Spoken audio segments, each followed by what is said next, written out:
Nah, dari filosofi itu, dikatakan oleh Henry Pascal tentang bagaimana keberpihakan terhadap kulit, sehingga nanti itu berfungsi sebagai penutup. Kemana dan berdasarkan dari pola dulu bahwa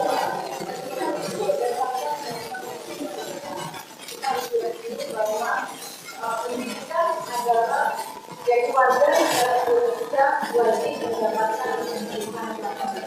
Nah, berdasarkan atau berdasarkan jadi guru diharapkan akan dapat menjalankan pendidikan. Nah, sebagai itu akhirnya sebagai filosofi itu mengarah kepada menghambat pada berarti dengan berarti kita tidak mendapatkan mereka mempunyai apa ya dari keluarga yang berbeda, jadi mereka mempunyai dan membawa alat ini dan nanti mereka hidup dengan zaman yang berbeda. Oleh sebab itu, guru diharapkan mampu untuk benar mengikuti daripada mengikuti zamannya seperti sekarang ya mereka diberikan yang menggunakan teknologi dengan apa tanpa batas. Oke. Nah, kita selanjutnya kedua membahas tentang nilai dan peran guru yang 1.3 dan 2 tentang fungsi guru penggerak dari sana akhirnya karena ada perbedaan antara dua dan akhirnya secara terakhir dalam satu artinya kamu dari yang kenapa mau adakan ya dari kedua apa yang kami pelajari dari mendapat satu pemahaman bahwasanya guru itu digerakkan sebagai seorang petani. Kalau seorang petani berarti akan mengharapkan apa yang ditanamnya akan sesuai dengan apa yang ditanam. Nah, murid itu dianggap sebagai bibit yang akan ditanam oleh petani tersebut. Seperti kita ketahui, kalau seorang petani menanam itu berarti dia harus mampu menjaga daripada lingkungan apa yang mau ditanamnya itu. Ya, oleh sebab itu, budaya positif ini adalah membahas tentang bagaimana lingkungannya, bagaimana nanti ada mungkin hal-hal yang akan mengganggu daripada untuk bertumbuh kembang, dan juga bagaimana nanti kita akan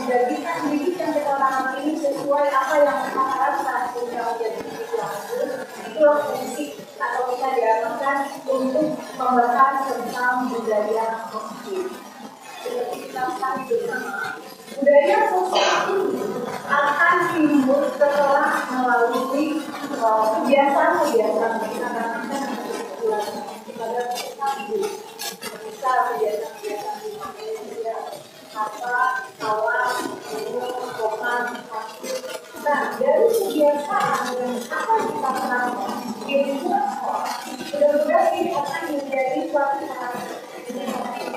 Kalau sudah menjadi karakter, maka akan nanti menjadi kebiasaan. Nah, kebiasaan yang positif dengan budaya. Oke, good. Ya, dari budaya positif itu nanti kita akan bisa menerapkan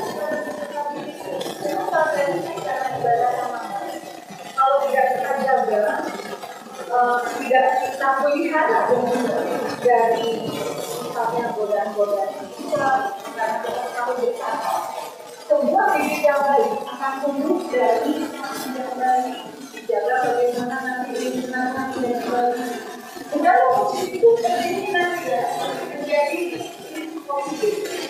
Itu merupakan suatu cara penerapan yang mengajarkan anak bertanggung jawab dan menumbuhkan kesadaran diri berdasarkan nilai-nilai. Kenapa? Karena tujuan daripada petani itu adalah meningkatkan diri dan bertumbuh. Diri tumbuh tidak akan mampu tumbuh di daerah pesantren. Melalui penelitian, ya, situasi yang nyaman, pokoknya dimanapun kita berada, kalau situasi yang ada nyaman dan baik, maka akan berkembang. Nah, diharapkan dengan menerapkan budaya positif, di antara disiplin positif, diharapkan peserta didik mampu berkembang dengan kalau pasti anak akan bertumbuh kembang sesuai dengan perkembangan. Ya, nah, disiplin positif lebih mengarah kepada diri yang dapat mengontrol diri dalam melakukan perbuatan. Kalau di sekolah kita di sekolah disiplin positif yang sudah kita lakukan adalah oke, satu menunjukkan ya apa lagi? Oke, rambut baju harus dibesar apa lagi? Oh iya, kita karena kita sekarang malu kan itu sudah mulai sekolah. Sebenarnya kita kalau sekarang mungkin nanti kita jadi ada ibu bapak. Nah, dari hasil banyak tadi disiplin positif yang sudah kita terapkan di sekolah. Nah, diharapkan nanti akan memberikan sesuai apa yang kita harapkan. Biasanya pasti ada halangan ya, pasti ada halangan. Tapi di sini kami sama untuk saling menunggu. Kenapa? Karena lingkungan yang kita ingin menciptakan lingkungan yang nyaman.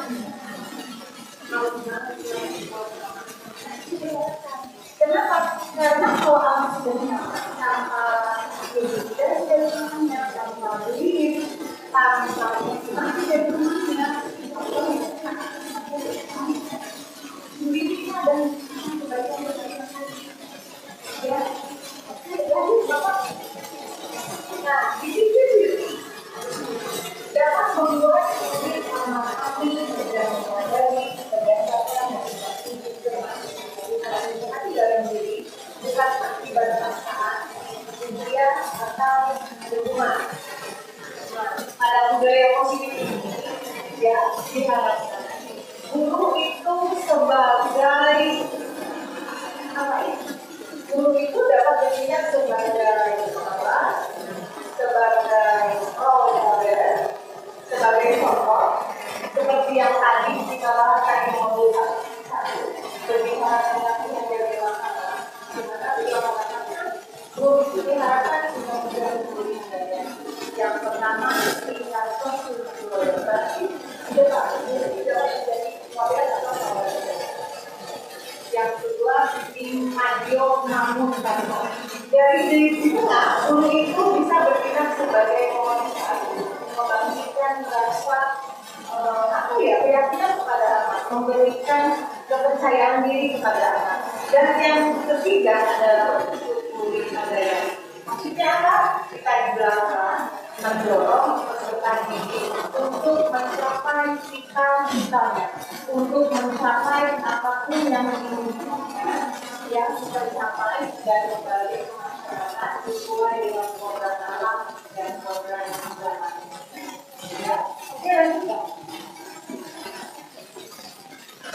Nah, dengan karakter yang diharapkan atau tumbuh pada semua peserta didik dan sesuai dengan panduan ataupun tujuan daripada kurikulum merdeka kita yang kita jalani adalah tentang pembentukan 6 karakter pada kita dan disebut dengan profil pelajar Pancasila.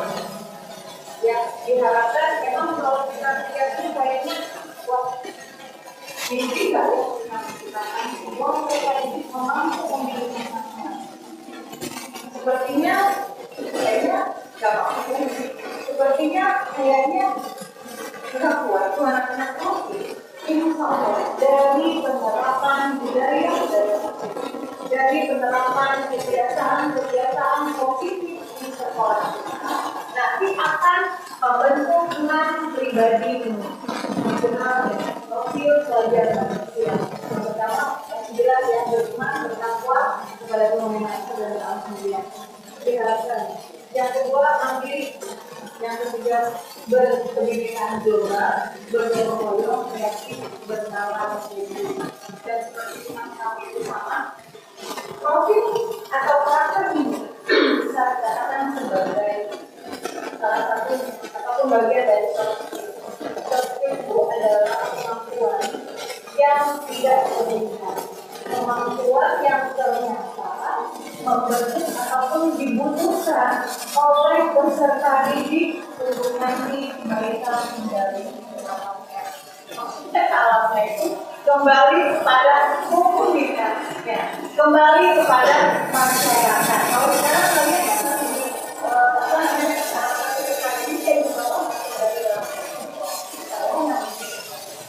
goalsnya, endingnya, berkenan di situ akan kembali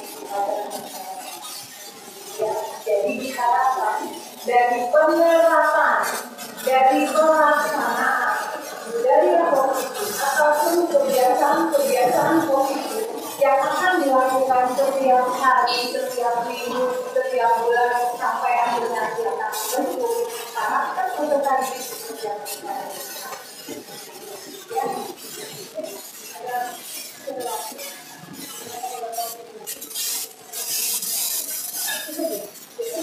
mungkin paparan dari saya tentang budaya positif ya, langsung ke pertanyaannya.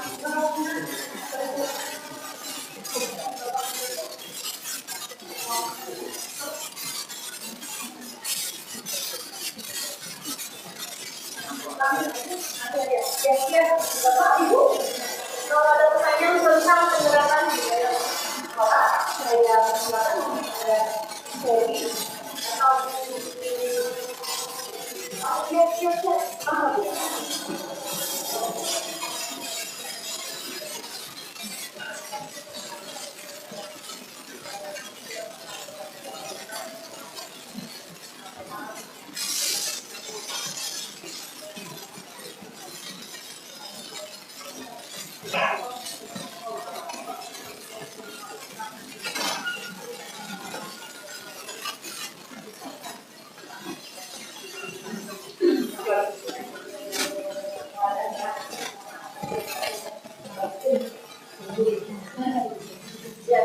Terima kasih Bu Lela.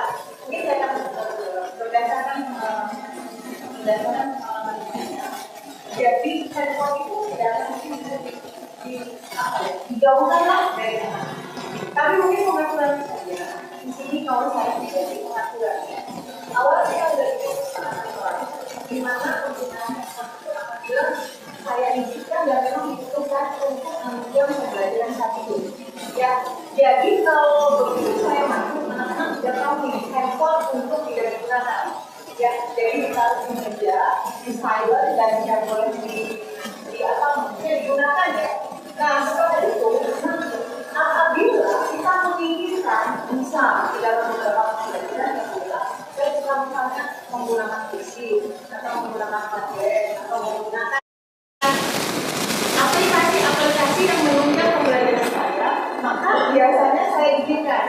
Jadi mencontohkannya, misalnya kata saya memberitahukan, mengingatkan kepada peserta bahwa handphone ibaratnya pedang.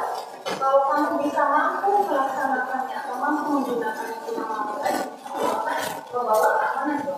Tapi apabila kamu, jadi apa istilahnya, bermainlah gadget dengan bijak dan smart, pintar juga apa?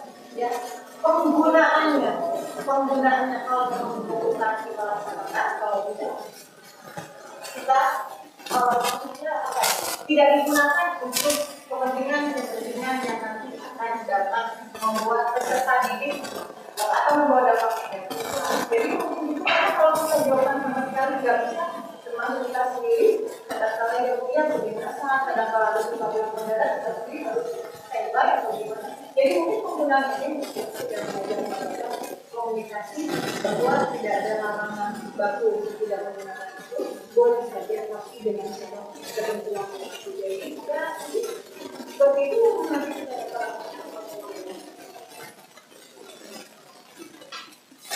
ya, apa ibu ya mungkin karena waktunya nanti terbatas, saya sekali kita dapat kita yang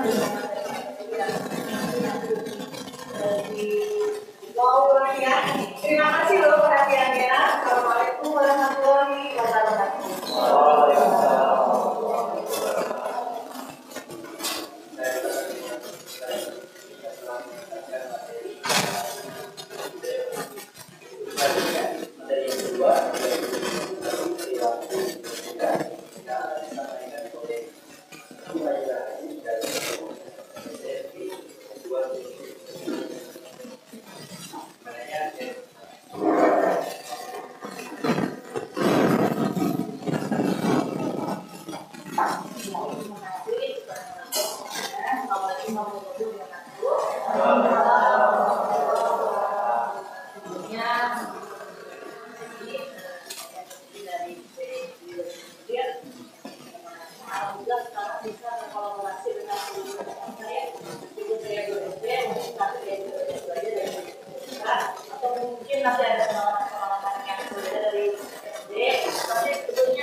Oke, kita punya dulu ya, mungkin yang menurut kita punya dulu pada nanti akan kita akan mendapatkan tujuannya begitu. Tapi itu harus kita terus saya akan mengajak dulu ya. Kata kuncinya dulunya adalah kita akan jalan-jalan. Nah, supaya tetap sadar juga semuanya bapak-bapak itu harus membawa kartu barang yang menjadi ciri khas di bumi ya, itu dibawa bulan supaya tidak tersangka nanti. Kalau misalnya bilang, oh ada benda nih gitu ya, yang menjadi ciri bapak dan ibu. Ya biar bapak ibu kata kuncinya, kita akan jalan-jalan ke bulan dan hanya tersisa 12 kursi. Yang lain kalau misalnya tidak sesuai, barangnya nggak ada jamnya. Oke siap? Pikirkan barang-barang yang bisa dibawa ke bulan ya. Dimulainya saya dulu ya. Karena saya akan buka depan nanti, saya untuk pergi bulan akan membawa jaket ya. Selanjutnya ibu mau bawa apa bulan? Ada yang bulan, sebenarnya jangan ibu kata sesuai. Bulan ya, saya bawa jaket.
ya. Mau apa mau jodoh dong? Nanti mau jodoh ibu. Coba ibu. Mau jadi ibu boleh. Jadi, ya boleh. Nanti kita ngomong di bulan. Kemudian, udah bu. Ya, mau kayak gitu. Ayo, jam ke-8.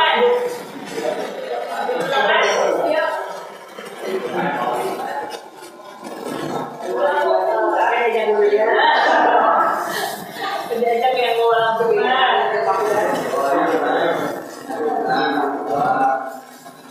Bapak, kalau aja bapak bawa keluarga, bawa istri, bawa anak, bawa mertua. Bapak dari mulai ke 8 kak? 8 Bawa ayah. Ayuna. Ya, bawa ayah. Ayuna ya. Ayo nggak boleh ayah, Ya. suami, PKIPA,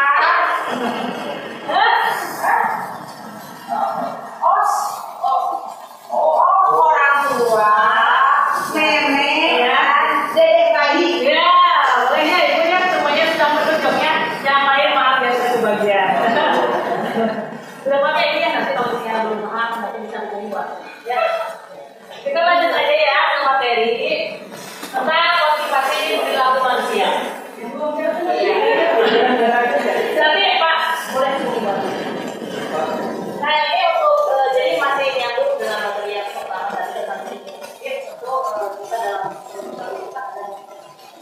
ada motivasi internal yang berasal dari dalam diri dan kemudian juga motivasi eksternal yang berasal dari dua diri yaitu dari lingkungan dan juga dari pengaruh orang lain. Untuk yang pertama adalah untuk motivasi perilaku ini berdasarkan merupakan pendapat ahli dan konsennya ada 3 motivasi perilaku manusia. Yang pertama adalah untuk menghindari ketidaknyamanan atau hukuman. Yang pertama merupakan tingkatan rendah dari motivasi perilaku manusia. Jadi kalau kita posisikan diri sebagai guru, ya, nah bagaimana kita berperilaku misalnya untuk melakukan studi positif, saya untuk datang ke kelas dipanggil apakah kita itu apakah hanya untuk menghindari ketidaknyamanan atau hanya untuk karena malu tidak jangan kita datang pagi-pagi atau misalnya karena hanya untuk menunjukkan kewajiban saja datang itu. Kemudian yang kedua untuk mendapatkan imbalan, jadi kita berperilaku nanya karena akan mendapatkan imbalan, jadi kita itu pamrih gitu ya. Kalau misalnya kita mendapatkan imbalan, berarti kita akan berperilaku baik. Kalau tidak, kita berperilaku. Jadi misalnya kalau guru dari sekolah berusaha untuk mengikuti para anak mendapatkan mana dari teman-teman sekolah. Kalau misalnya di guru yang lain, ini yang merupakan kita punya kedua kelas yang pertama. Dan yang terakhir, motivasi berperilaku adalah untuk menjadikan orang yang mereka inginkan dan menghadiri diri dengan materi yang saya. Kita sebagai guru dan sekolah itu memang kita harus tahu tanggung jawab kita, tahu kewajiban kita. Jadi untuk menghargai sendiri, untuk menghargai waktu, dan juga kita sebagai guru harus kembali ke kemampuan kita sebagai orang yang hidup dan ya kita menjadi teladan. Tapi kalau gurunya disiplin berarti insya Allah gurunya juga kan disiplin. Tapi misalnya kalau sama gurunya ngos-ngosan, datang sekolah ke kelas, kita alhamdulillah kemudian kalau kita memposisikan sebagai murid, nah itu misalnya sekarang kita memakai ada beberapa siswa tentunya ya yang mengikuti kegiatan pramuka tadi. Yang pertama yang untuk menghindari hukuman. Jadi dia mengikuti kegiatan pramuka itu hanya karena disuruh oleh gurunya. Kalau tidak dilakukan pasti takut dihukum gitu. Jadi hanya untuk menunjukkan kewajiban terhadap guru. Yang kedua ada juga siswa yang ketika disuruh akan mendapatkan hanya mengharapkan imbalan atau penghargaan atau pujian dari gurunya. Dia rajin tapi mereka harus puji, kita bangga atau hebat baru dia mau gitu ya. Tapi ada tipe siswa yang ketiga, dia berperilaku adalah untuk dirinya sendiri. Jadi ada motivasi dari dirinya untuk mereka melaksanakan kegiatan-kegiatan itu mereka tahu apa manfaatnya untuk dirinya sekarang maupun di masa yang akan datang. Misalnya untuk pramuka, untuk mengamalkan agama, itu kan bermanfaat untuk mereka di masa depan. Jadi ya, jadi mereka benar-benar melakukan kegiatan itu dari dorongan dari diri mereka, bukan karena hanya ingin mendapatkan pelajaran atau bukan apalagi hanya sekedar mengumpulkan kewajiban karena takut itu aja gitu. Jadi itu ada kesadaran dari diri mereka sendiri. Untuk siswa SD maupun SMP sama mungkinnya itu ada memang yang karena memang hanya hukum, ada juga yang memang manusia, ada juga yang memang benar-benar mereka ingin maju dirinya ingin menjadi orang yang bermanfaat dirinya di masa sekarang dan juga di masa yang akan datang. Untuk perilaku manusia mungkin pokoknya juga karena ini juga mungkin ibu-ibu semuanya juga sudah terbiasa dan juga sudah tahu sekali tentang hal ini. Saya hanya mengingatkan saja gitu ya tentang mungkin dari pemaparan yang ada yang mau menanggapi atau menanyakan atau yang bertanya silahkan boleh. Ya.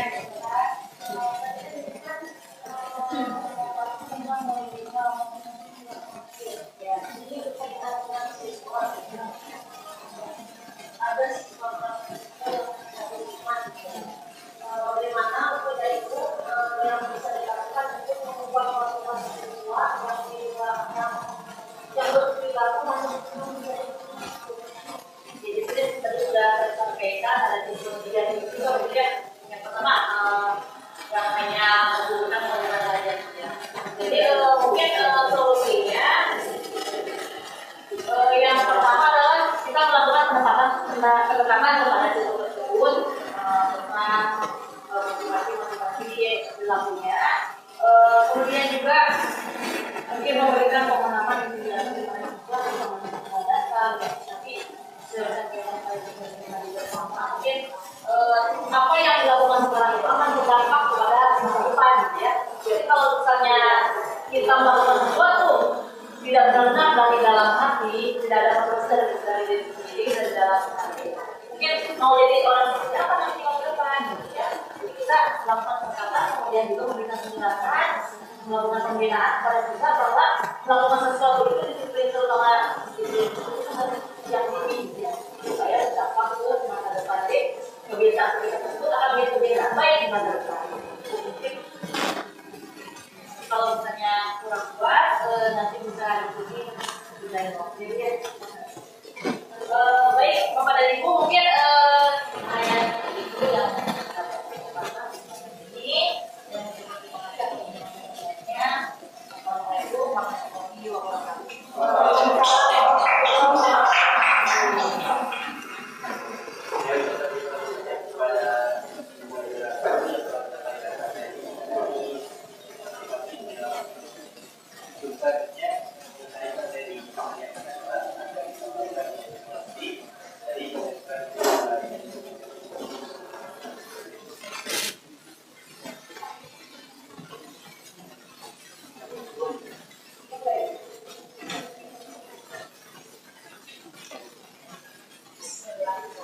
Assalamualaikum warahmatullahi wabarakatuh. Assalamualaikum warahmatullahi wabarakatuh.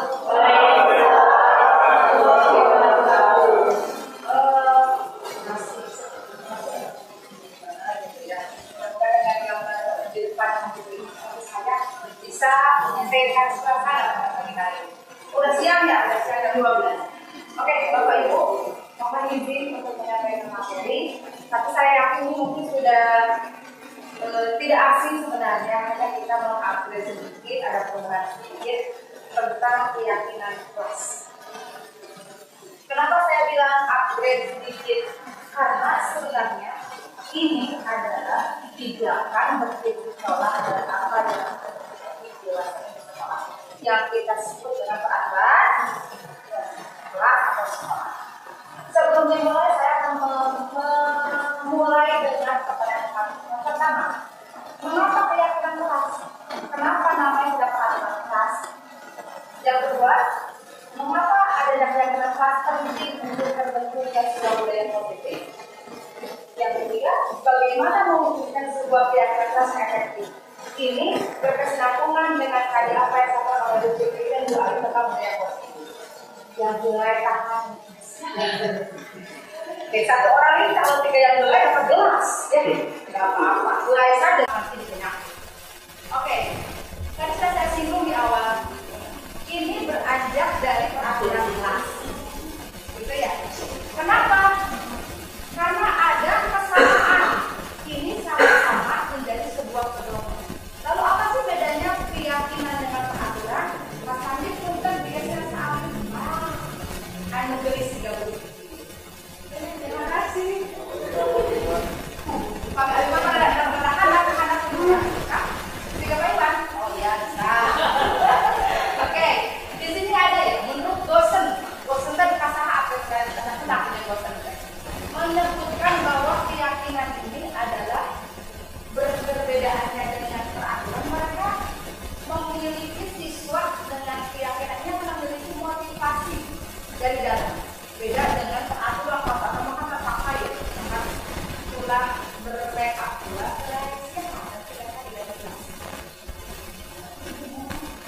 Ibu guru tidak apa-apa kalau perhatikan dirinya, Masya Allah.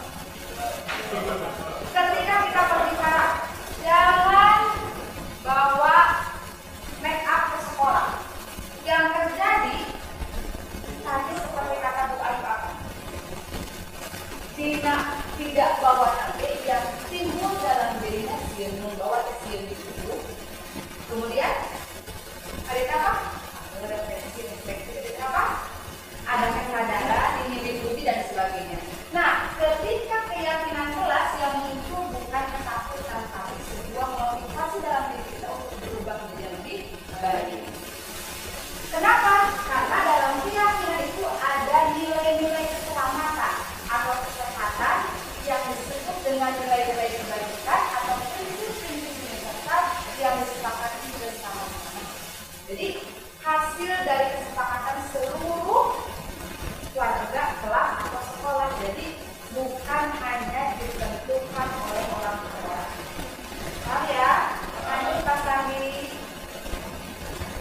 Nah, peraturan dan keyakinan apa bedanya?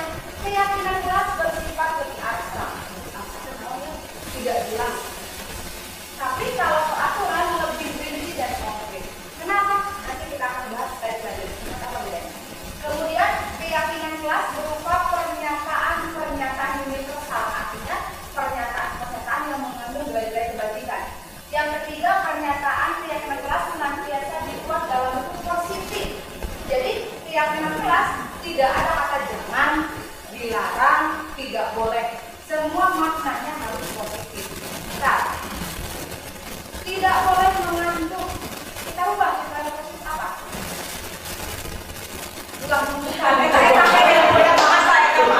Kira-kira ketika dilarang mengantuk di kelas kali maksudnya apa? Mengantuk boleh. Misalnya kita ubah jadi belajar dengan fokus ya dan semangat. Nah, belajar dengan fokus dan semangat itu sebenarnya memiliki makna ulah mundutan gitu. Tapi ketika memaknai ulah mundutan seperti sebuah larangan, seperti ketakutan bagi siswa. Tapi ketika belajar dengan fokus itu kalau itu berarti tidak boleh mengadu. Nah, itu apa perbedaannya ketika berbicara peraturan dengan keyakinan. Kemudian keyakinan kelas hendaknya tidak terlalu banyak. Kenapa? Karena agar mudah diingat oleh semua warga kelas. Jadi dua panjang-panjang cukup simpel tapi memuat berbagai macam hal. Karena keyakinan itu tidak rinci, seperti yang tadi katakan di awal, lebih bersifat abstrak. Kemudian keyakinan kelas sebaiknya sesuatu yang dapat diterapkan di lingkungan tersebut.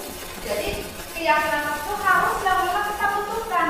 Jangan sampai kita bilang nih, jangan apa yang misalnya jangan membawa mobil ke sekolah. Kan kamu bawa mobil, abinya bawa mobil ke sekolah gitu ya. Jadi jangan sesuatu yang memang anak itu tidak bisa atau tidak suka lingkungannya. Tapi lebih kepada misalnya jangan, kalau kata saya jangan apa? Jangan merokok. Kalau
memberikan kesempatan orang bicara.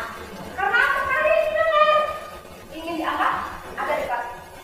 Jadi biarkan semua orang akan mengeluarkan keinginannya tentang keyakinan kelas yang perlu disepakati oleh seluruh warga kelas. Yang terakhir kita meninjau kembali setelah kita bertukar pendapat segala macam. Kalau kemarin di kelas 11 saya flip post-it Bapak Ibu. Jadi biar sama kita post-it kita sampai depan, kemudian kita klasifikasi yang sama kita dari sebutkan lagi, yang beda kita dari papan dulu, kemudian kita tanya lagi. Sepakat dengan ini, sepakat. Sekarang tulis halaman tulis. Di halaman pertama ya, biar kalian ingat. Sehingga ketika pembelajaran dimulai, sebelum kita mulai pembelajaran, silakan seorang ke depan dilakukan kesepakatan. Barangkali ada yang belum kelar. Baik, pertanyaan boleh lanjut. 12 menit lagi. Prosedur pembentukan keyakinan kelas. Tadi sebenarnya sudah saya bahas sedikit tentang prosedur pembuatan keyakinan kelas. Yang pertama, mempersilahkan murid-murid di kelas untuk bersurat pendapat. Misalkan, ayo anak-anak sekarang kita membuat keyakinan kelas. Setiap siswa silakan menuliskan 1 atau 3 keyakinan kelas yang kalian ingin di kelas ini. Berapa kamu tulis tuh? Tidak usah mencontek ya, karena setiap orang sebetulnya berbeda-beda. Kemudian setelah itu apa? Nah, mereka memasukkan hasil dari surat pendapat ke papan tulis menggunakan atau di kertas besar atau plano. Tapi karena memang kadang gitu ya, terbentuk dengan biaya dan sebagainya, biasanya saya bawa kertas post-it. Kalau kami sekarang kertas biasa pakai selotip, misalnya di depan tulisnya. Kalau kreatif itu tambah batas Bapak Ibu, jangan sampai kita kurang anggaran, kita tidak bisa berkreativitas. Kemudian, ini susunlah keyakinan kelas dengan prosedur pembentuk keyakinan kelas seperti ini. Kemudian gantilah kalimat-kalimat yang negatif dari kalimat positif. Misal, jangan lari di kelas atau di koridor. Jangan berlari. Ketika ada kata jangan, tidak, otak kita tidak bisa menggunakan kata tidak. Jadi ketika kita bilang, aku tidak mencintaimu, berarti itu sama dengan aku mencintaimu. Karena otak kita tidak menerima kata tidak. Ini berkaitan betul. Ini berkaitan dengan psikologi manusia. Makanya ketika aku ingin melupakanmu, yang ada adalah semakin teringat-ingat.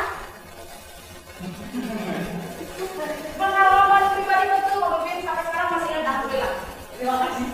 Karena ternyata proses melupakan mempersiapkan sama-sama regresinya Bapak Ibu. Jadi kalau ingin melupakan, berarti kita akan mengingat lagi, akhirnya tidak akan pernah lupa. Nah, kata jangan ini makanya jangan sampai muncul. Ketika ingin menggunakan kata anak-anak disepakati, jangan kembali di kelas dan koridor. Berarti kita harus menggunakan kata positif. Apa nih? Ada nih katanya, berjalanlah di belakang. Makanya sama tidak Bapak Ibu? Makanya sama enggak? Jangan sama berjalan. Yang jangan berlari sama berjalan. Sama enggak maknanya? Maknanya sama. Kenapa? Yang kedua, dia lebih abstrak Bapak Ibu. Yang peraturan makan jangan berdus rinci, ulang, lupa, jelas gitu. Asyik itu Pak. Kalau memang berjalanlah di kelas atau di koridor. Berjalan gitu kan. Ketika awal kita belum jelas, itu salah satu ciri dari yang tadi kita keyakinan kelas. Sesuatu yang belum rinci dan jelas. Selanjutnya rasanya.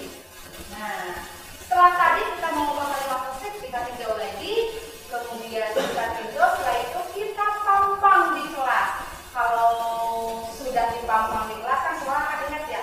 Tapi karena di kelas di SMK kebetulan masih moving, maka dipampangnya di buku tulis. Maka kita lanjut. Nah ini kasih contoh. Kenapa ada contoh para kelas 5? Ini kebetulan lagi Ibu Iya Upi. Cantik ya, Masya Allah. Orang-orang Sumatera, Masya Allah. Seimut itu ya Bu ya. Baik, Bapak Ibu mohon dilihat kelas 1, kelas 2. Kira-kira apa yang menjadi apa perbedaan dari dua kolom itu? Apa bisa melihat perbedaannya apa?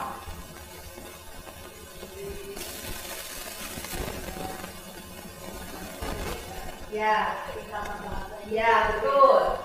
Terus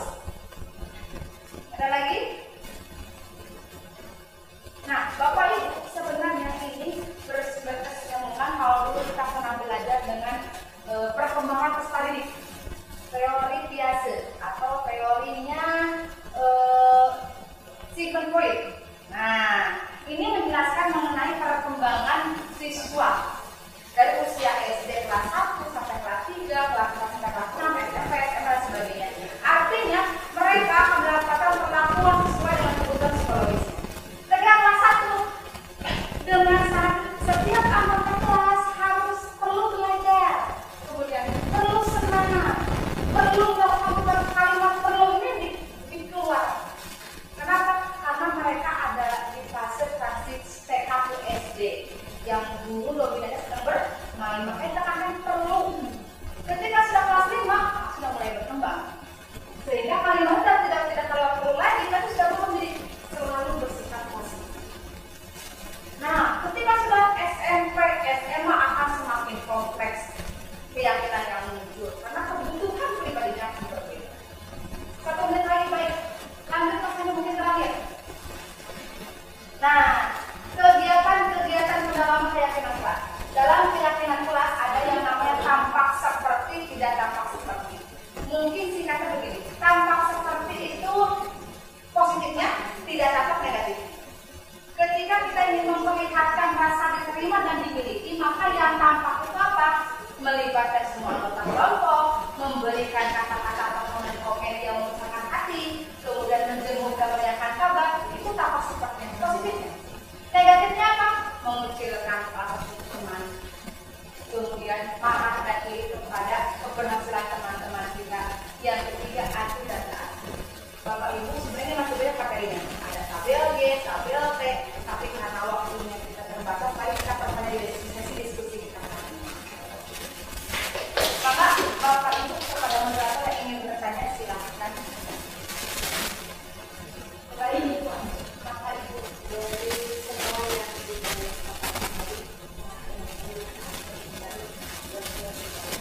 ada satu pertanyaan yang bagaimana cara yang paling efektif untuk merealisasikan keyakinan supaya bisa terrealisasi.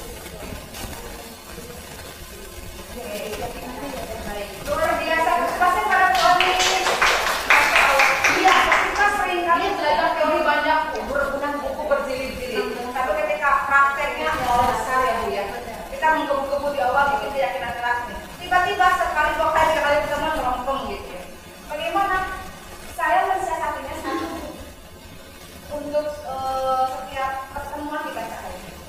Nanti setiap bulan kita evaluasi ada yang mau berubah nggak keyakinan kelas? Ada yang mau perbaiki nggak keyakinan kelasnya? Kenapa? Karena kadang atmosfer belajar itu tidak sama ketika di awal sampai di akhir, termasuk guru juga gitu ya. Kadang di awal semangat menggebu-gebu kita punya berbagai macam inovasi, tiba-tiba karena gitu ya.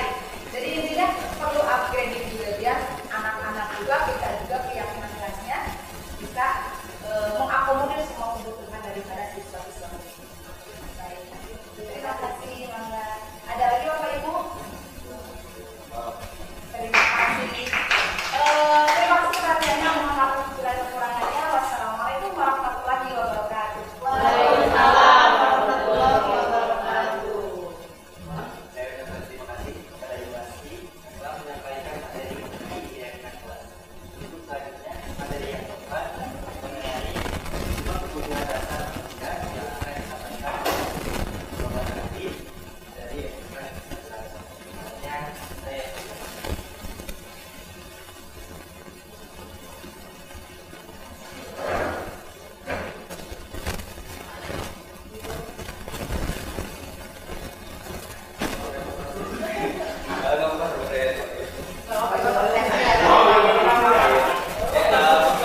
Assalamualaikum warahmatullahi wabarakatuh. Waalaikumsalam warahmatullahi wabarakatuh. Biasanya dari tetap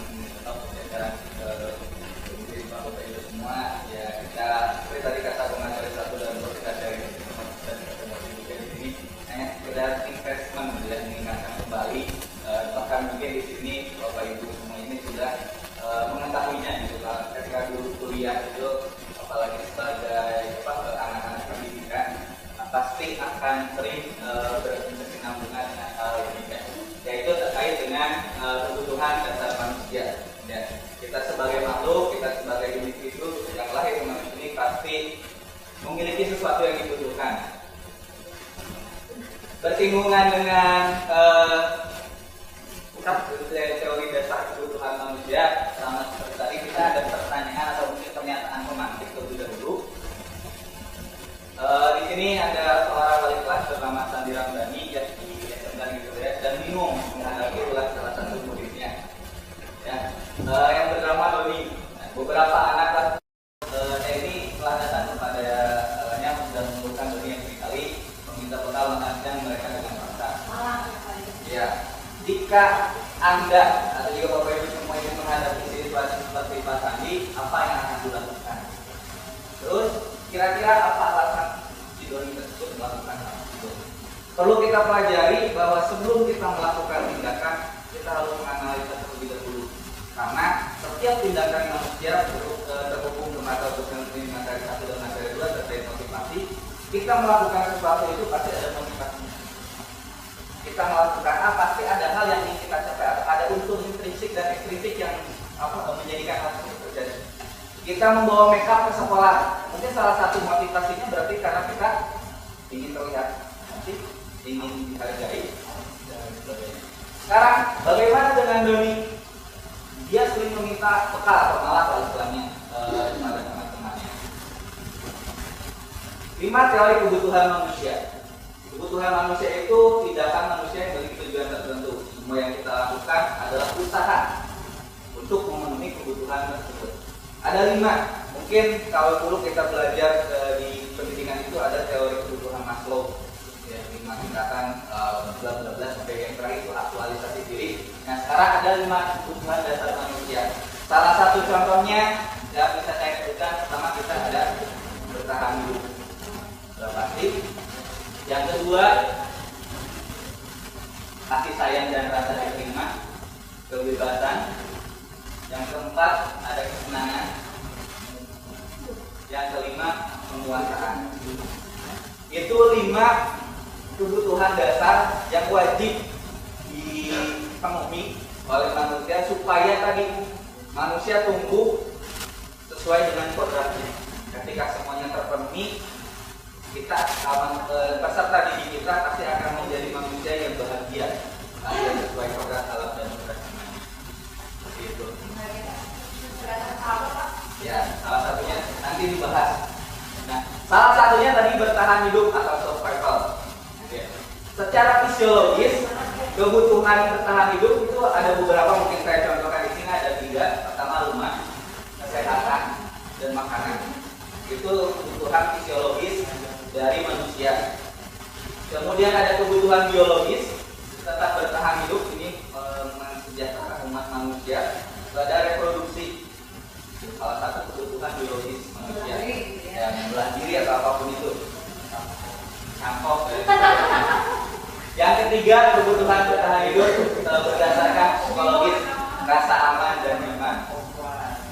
Jika dikaitkan dengan kasus tadi dia pertanyaan pemantik, dalam kasus Doni, apabila jawaban Doni ketika ditanya oleh saya itu adalah karena lapar, orang tuanya tidak membawakan bekal siangnya, maka kebutuhan dasar yang tidak dipenuhi oleh Doni dan dibutuhkan dia adalah untuk bertahan hidup. Sama tadi butuh makanan. Jadi dia melakukan malah ke orang lain itu karena untuk bertahan hidup. Dia minta makanan. Yang kedua, ada kasih sayang dan rasa diterima. Cinta, kasih sayang dan rasa diterima. Kebutuhan untuk disayangi, saling menyayangi, diterima, kemudian adanya koneksi satu sama lain, kemudian hal itu menjadi hal yang perlu dibutuhkan, hal yang dibutuhkan oleh kita sebagai makhluk hidup. Jika dikaitkan dengan kasus tadi, dalam kasus Doni tadi, jika Doni memberikan alasan bahwa dia tidak mau mengambil bakal temannya itu karena dia merasa senang dengan temannya, jadi memperhatikan dia perhatian dan sebagainya. Berarti salah satu alasan kenapa dia mengambil bekal itu karena ingin diperhatikan, maka kebutuhan yang dia butuhkan dan sepenuhnya adalah itu motivasinya. Jadi sebagai pendidik kita harus tahu dulu apa motivasi dia melakukan hal itu. Jangan langsung dijudge. Ini ini salah. Kamu pakai tadi malah orang mau besar orang, kamu salah, dihukum dan sebagainya. Enggak. Tapi kita harus cari tahu dulu apa motivasi. ketiga ada penguasaan. Jadi kebutuhan pengakuan. Nah, dimana jika kita kaitkan dengan kasus tadi, jika jawaban Doni adalah ketika dia memalas seorang itu dia merasa hebat karena teman-temannya pasti takut oleh dia. Maka salah satu kebutuhannya dia sedang memenuhi kebutuhan kekuasaan, merasa ditakuti oleh orang, merasa kompeten diakui. Itu Doni dan membutuhkan kekuasaan. Kemudian kebebasan, kebutuhan atas pilihan. Jadi bagaimana pada dasarnya manusia itu bebas untuk memilih melakukan sesuatu tanpa ada pengaruh pihak-pihak luar. Jika dikaitkan dengan kasus tadi, jawaban Doni, dia merasa bosan dengan bekal makanan yang gue jadi dia tidak bebas. Nah, dia orang lain mah jeung daging, kemudian beraneka ragam. Nah, salah satu kebutuhannya itu kata tadi, dia tidak bisa memilih makanannya. Ketika dia ngambil makanan orang, oh ini mah jeung tahu, oh ini mah jeung sayur dan sebagainya, dia hanya keluar terus makanan. Jadi itu salah satu kebutuhannya. Kemudian yang terakhir ada kesenangan, yaitu dimana kita mencari kesenangan, bisa bermain dan sebagainya. Dikaitkan dengan kasus tadi, bila Doni itu menjawab yang laporan secara iseng, ketika dia merasa puas, orang lain itu merasa kesal ke dia, karena merasa puas itu berarti dia sudah memenuhi salah satu kebutuhan akan. Nah, itu kelima. Nah, sekarang kita contohkan ya, Bapak Ibu semua. Ada sebuah kasus. Bimo, seorang anak TKB, selalu berlari keluar kelas menuju jalan raya di depan sekolahnya yang ramai dan beberapa petani. Lalu mengejarnya. Ada beberapa kemungkinan jawaban yang diberikan Bimo tadi. Pertama, aku senang main kejar-kejaran dengan ibu-ibu seru. Kira-kira jenis kebutuhan apa yang kesenangan ya, itu salah satu contoh. Kemudian yang kedua, ibu kejar aku karena ibu guru sayang aku, berarti tinggal dan sayang.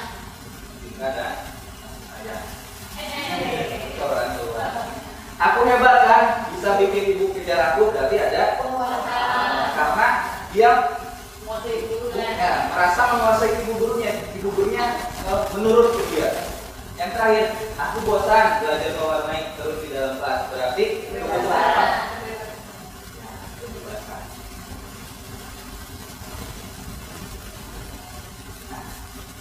Tahun ini Dimas baru genap berusia 17 tahun. Dia senang sekali ketika ayahnya mengajarkan dia menyetir dan sebagainya. Kemudian ibunya bertanya pada Dimas, apa yang membuat dia ingin bisa menyetir? Ketika jawaban Dimas itu kata-kata ini, kira-kira jenis kebutuhannya. Ini saya beri petunjuk ya, kata aja ya. Coba. Aku merasa bangga dan keren. Kira-kira berlela itu jenis kebutuhan apa? Penguasaan. Aku merasa bangga dan keren. Kemudian selanjutnya, biar bisa jalan-jalan naik mobil sama teman-temanku. Kira-kira Bu Asri jenis kebutuhan apa ya?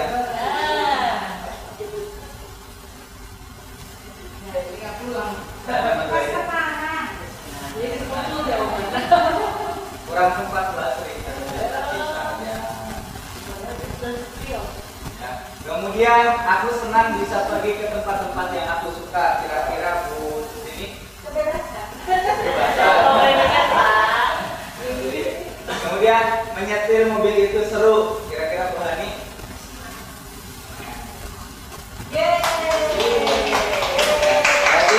Unsur intrinsik motivasi hal-hal yang menjadi daya dukung siswa melakukan sesuatu itu harus kita telusuri agar kita tidak salah menjadi. Contoh, bisa ada anak kesiangan terus tanpa kita tahu alasannya, kita main hukum dan sebagainya. Anak. Contoh anak ya, peserta tadi ada yang kesiangan tanpa kita tahu, kita hukum, kita suruh pada saat di belakang hormat bendera tanpa kita tahu, kita cari tahu alasannya. Ternyata alasan kenapa dia kesiangan itu karena di rumahnya tidak ada yang membantu, hanya dia yang menyiapkan makanan untuk adiknya, sekolah dan sebagainya. Nah, kita main janji saja, kita hukum dan sebagainya, itu kan berarti kita tidak adil terhadap dia. Betul. Seperti itu.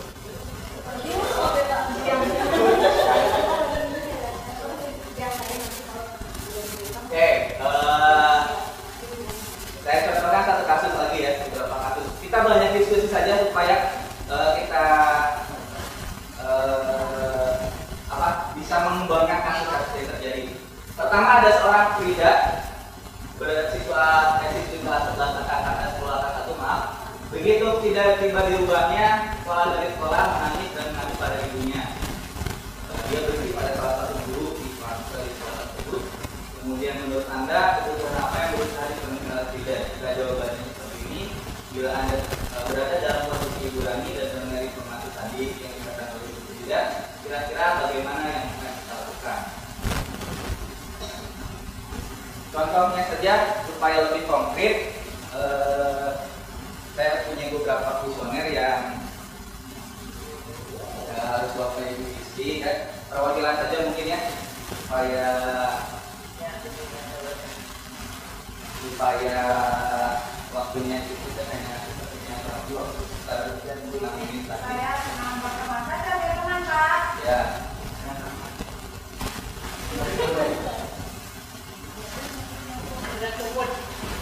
Perwakilan saja ya. Oke, saya kasih waktu 2 menit saja ya untuk membaca tersebut, kemudian dilingkari.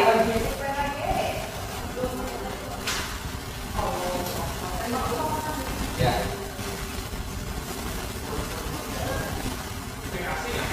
Asli. Dibulatkan di mana kira-kira? Ya. Kita punya waktu 2 menit Bapak Ibu untuk mengisi, kemudian nanti mungkin waktunya 2 menit kita mengisi.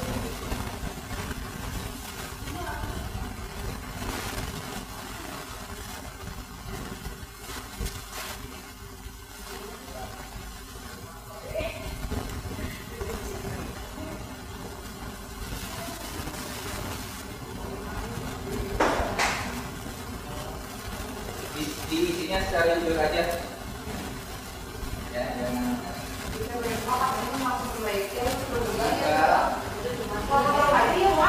Enggak, kita berdiskusi aja, hanya sebagai sharing saja. Tadi juga.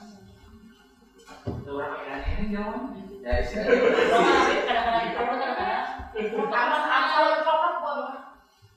Merokok tapi kajaja, merokok bukan lagi, merokok terlihat. Kalau itu Pak Usam dah. Bisa hanya ada 40 soal. Saya makan ya, saya menghabiskan banyak pikiran orang lain, ngobrol itu.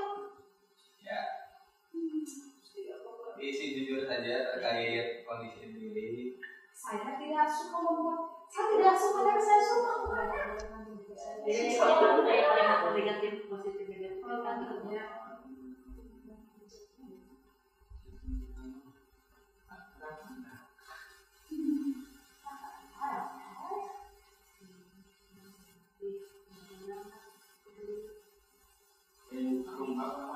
Ya, waktunya 30 detik lagi Bapak Ibu.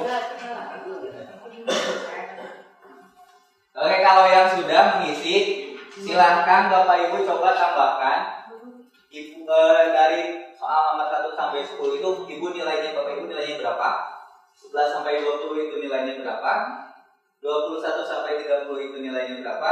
31 sampai 40 nilainya berapa? Dijumlahkan 1 sampai 10 nilainya berapa? Kemudian Kita guru matematika, guru naonnya gitu. Kemudian ditulis di sampingnya 1 sampai 10 berapa? 11 sampai 20 berapa?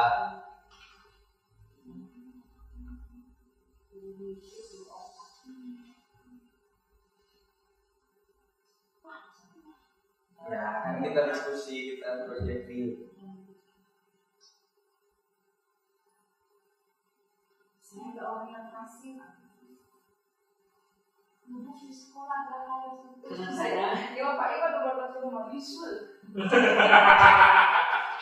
Wah, emang harus bisain. Dan di sekolah bisa diurut. Tidak benar. Nah, jadi nanti dijumlahkan jawaban nomor Bapak Ibu dari 1 sampai 10 itu dapatnya nilainya berapa? 11 sampai 20 dapatnya nilainya berapa? 21 sampai 30 dapatnya berapa? Nanti akan kelihatan nih.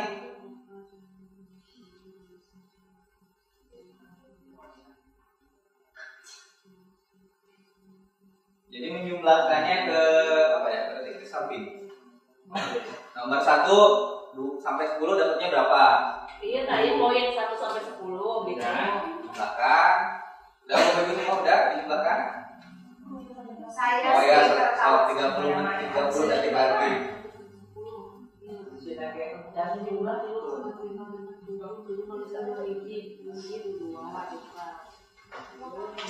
Jadi soal nomor 1 sampai nomor 10 dijumlahkan, Ibu dapat membulatkannya di angka berapa saja. Misal 3 semua berarti 3 kali 10 dapatnya berapa?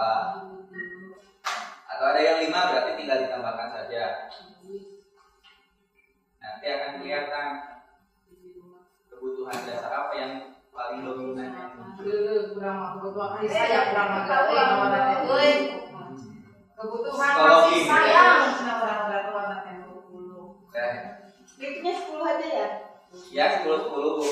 1 sampai 10, 11 sampai 20 dijumlah aja. 10, 14, 12, 27, lalu ditambah sarapan 20. Ini 2, 4, 5, 6, 7, 5, 40. Wih, coba. Pertama. Nah, sekarang kita refleksi ya, Bapak Ibu semua. Jika nilai Bapak Ibu itu nomor 1 sampai 10 itu nilainya paling tinggi, berarti Bapak Ibu membutuhkan dasar apa teori dasar kebutuhannya adalah kesenangan. Jika Bapak Ibu yang nomor yang tingginya itu ternyata bagian 2, berarti Bapak Ibu penuh dengan penguasaan. Jadi kebutuhan dasar itu penguasaan dulu yang dibutuhkan. Jika 21 sampai 30, bebas. Bapak Ibu punya kebebasan. Dari yang terakhir, dari sini.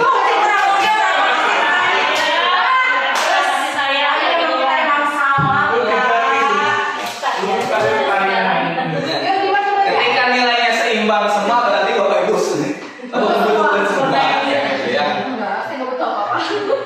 Ya, jadi hasilnya silakan refleksi diri jadi refleksi bagi Bapak Ibu semua bahwa ternyata dari kebutuhan ini atau dari teks tadi 1 sampai 10 dominan berarti sangat membutuhkan kesenangan dari kebutuhannya. 11 sampai 20 itu penuh dengan penguasaan. Kemudian 21 sampai 30 itu kebebasan. Dan kasih sayang. Kalau yang keempat kita terlalu mandiri, mungkin pasti dianggap tidak mampu, dianggap kalau mampu, jadi kita terlalu mandiri gitu. Jadi refleksi aja masing-masing berarti ya dapatnya berapa dan dominannya di berapa. Paparan dari saya dicepat ya, mungkin sesi selanjutnya saya kembalikan ke moderator.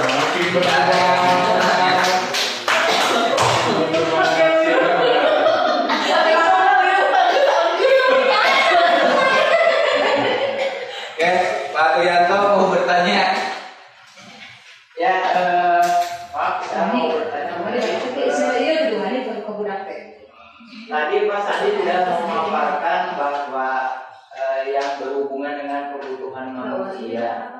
Yang ingin saya tanyakan, ya dari 5 kebutuhan tadi, kira-kira yang terlebih dahulu harus dipenuhi itu yang mana? Ya, yang mana terlebih dahulu yang harus kita penuhi? Kalau menurut teori dasar kebutuhan dan saya sandingkan dengan teori dasar teori Maslow itu, yang pertama pasti harus bertahan hidup dulu Pak. Semua itu Ya, harus bertanya. Bertahan hidup dulu. Berarti saya yang mana? Karena kalau kita tidak makan, Pak, salah satu kebutuhan dasar dari subprimat itu kan makanan. Iya. Rasa kenyang. Sebenarnya ketika kita dipenuhi rasa kasih sayang, tapi perut kita lapar, masih bisa makan itu cinta. Nah, kita tidak bisa dimakan, gitu ya. Jadi lapar. Ya, jadi lapar lebih penuh dengan sukacita. Tapi kalau menurut secara teori kita harus memenuhi dulu, bertahan hidup terlebih dahulu, karena ketika bertahan hidup rasa nyaman sudah muncul, rasa aman, kebutuhan fisiologisnya sudah muncul, berarti untuk kesenangan lain, untuk kebutuhan lain, kesenangan, penguasaan, kebebasan, cinta dan kasih sayang pasti akan mengikuti. Seperti itu mungkin Pak. Kemudian nanti kalau nanti kita bisa berdiskusi lagi di forum yang lain. Oke, terima kasih atas perhatian Bapak Ibu semua. Thank you. I hope you can get knowledge from this presentation and good luck. Terima kasih. Wabillahi taufiq wal hidayah. Wassalamualaikum warahmatullahi wabarakatuh.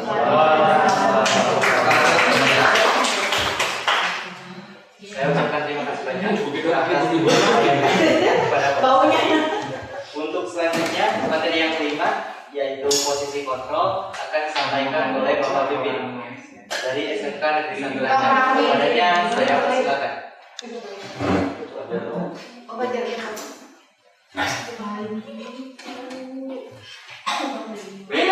Assalamualaikum warahmatullahi wabarakatuh.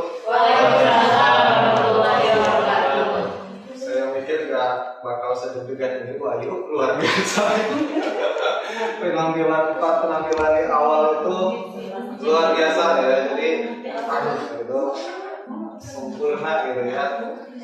Saya bagian yang kelima ya Pak Iwan, dan Pak Iwan yang terakhir.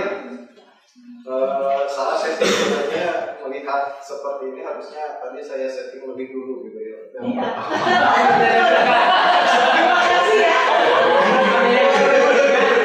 Luar biasa ya. Tapi kalau penampilan Bapak Ibu ya, kalau penampilan saya menurun itu sengaja ya, saya mengalas.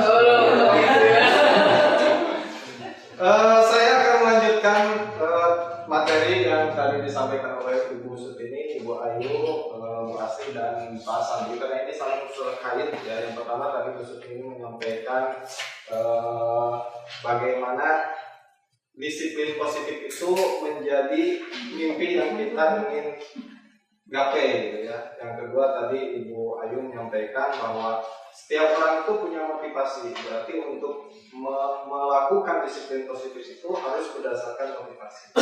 Jadi Bu Asri menyampaikan tentang keyakinan bahwa untuk mencapai disiplin yang positif kita harus menyusun keyakinan keras. Tadi Pak Sandi menyampaikan tentang teori kebutuhan manusia.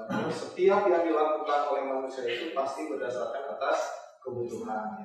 Kalau sudah ada keyakinan kelas atau keyakinan sekolah dan sudah ada teori kebutuhan, maka kemungkinan yang akan terjadi adalah penyelewengan. Ya. Jadi sudah ada nih keyakinan, sudah dibuat oleh Bu Asri. Pak Sandi tadi, setiap orang punya kebutuhan, pasti akan berperilaku. Nah, perilaku itu ada kemungkinan akan terjadi penyelewengan terhadap keyakinan. Posisi kita setelah keyakinan dibuat, kita tahu teori, maka posisi kita akan masuk ke tahap yang ini. Bagaimana kita menempatkan diri sebagai guru menghadapi penyelewengan atau kontradisiplin. Ya. Saya mulai dari sini, ya, tapi ini tidak hanya untuk menampilkan ya bahwa setiap situasi pasti guru terlibat. Ya. Setiap situasi yang terjadi pasti guru akan terlibat. Dan di sini ada Sabrina. Ya. Sabrina itu terburu-buru akan berangkat sekolah sehingga dia salah mengenakan sepatu. Ya. Di sekolah ada Pak Lukman piket. Ya. Dia memanggil Sabrina terus melakukan beberapa tindakan seperti ini ya. Dia bertanya, apakah kamu sudah melanggar peraturan? Oh, kamu salah, sudah terlambat, warna sepatunya juga salah, silakan dicopot ya Pak. Pada akhirnya seperti ini. Nah, ini adalah satu kasus di mana Pak Lukman memposisikan diri dia sebagai guru dalam menghadapi masalah yang sedang dihadapi. Nah, posisi ini mungkin nanti akan kita bahas di slide berikutnya. Posisinya seperti apa jika Pak Lukman bertindak? Ibu Bapak, saya masuk dari sini ya, dari stimulus respon dan teori kontrol, bahwa yang kita kenal saat ini dan kita pahami saat ini kadang itu sebenarnya maksudnya stimulus respon, bukan teori kontrol. Maka di kolom yang sebelah kiri ini adalah miskonsepsi yang saya pikirkan. Sementara yang sebenarnya terjadi itu adalah di teori kontrol, di yang slide yang kanan. Ya. Saya contohkan satu. Misalkan di stimulus respon kita beranggapan bahwa kebutuhan kita itu sama. Padahal pada aslinya kebutuhan kita itu beda. Tadi Pak Sandi, Bu Ayu sudah menyinggung motivasi, Pak Sandi sudah menyinggung kebutuhan beda. Jadi kalau kita memposisikan kebutuhan anak sama dengan posisi guru itu salah. Karena teori kita harus masuk di teori kontrol. Begitu juga ke bawahnya. Semua orang melihat hal yang sama. Yang betul itu setiap orang memiliki gambaran sendiri. Kita mencoba mengubah orang agar berpandangan sama dengan kita. Nah, ini juga salah. Yang betul itu kita berusaha memahami pandangan orang lain tentang dunia. Ya.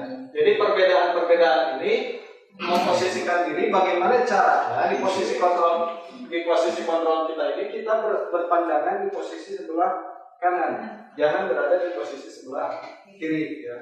Nah, ini asumsi-asumsi yang saya pribadi berpandangan demikian, bahwa cek kurang benar pasti benar. Padahal tidak mutlak. Apa yang kita yakini benar itu belum tentu benar. Ketika kita tahu pandangan-pandangan ini, maka setidaknya kita bisa memposisikan di tempat yang mana yang sebaiknya. Jadi kalau tadi ada penyimpangan, misalnya sepatu beda warna datang ke sekolah, nah kita tidak menjudge bahwa itu kesalahan. Total itu kesalahan. Karena apa? Karena kita tahu ada motivasi, ada kebutuhan yang mereka penuhi, yang anak penuhi. Jadi penanganan kita itu menempatkan kita di posisi yang mana. Ibu Bapak, ada 5 posisi kontrol ya di modul 1.4 kami diajarkan ada 5 posisi kontrol. Yang pertama itu guru sebagai penghukum. Yang kedua guru sebagai pembuat merasa bersalah. Yang ketiga guru sebagai teman. Yang keempat guru sebagai pemantau. Dan yang kelima guru sebagai manajer. 5 posisi ini dapat dilakukan dalam menghadapi permasalahan-permasalahan di sekolah. Kita bahas satu-satu, Ibu. Guru sebagai penghukum ya. Seorang penghukum bisa menggunakan hukuman fisik maupun verbal. Nah, kita yakini bahwa menghukum itu tidak harus dengan fisik. Kamu push up, kamu lari, tidak ya. Tetapi bisa dengan verbal. Misalkan dengan kata-kata ya, dengan menyudutkan ya. Nah, ini contoh-contoh kalimatnya. Patuhi aturan saya atau awas. Nah, itu berarti kita memposisikan diri sebagai penghukum terhadap masalah siswa. Kamu selalu saja salah. Pasti selalu yang terakhir selesai. Misalkan kamu mengerjakan tugas ya tanggungan gue. Dikasih judgment. Nah, ini juga penghukum dengan kalimat atau verbal, tidak dengan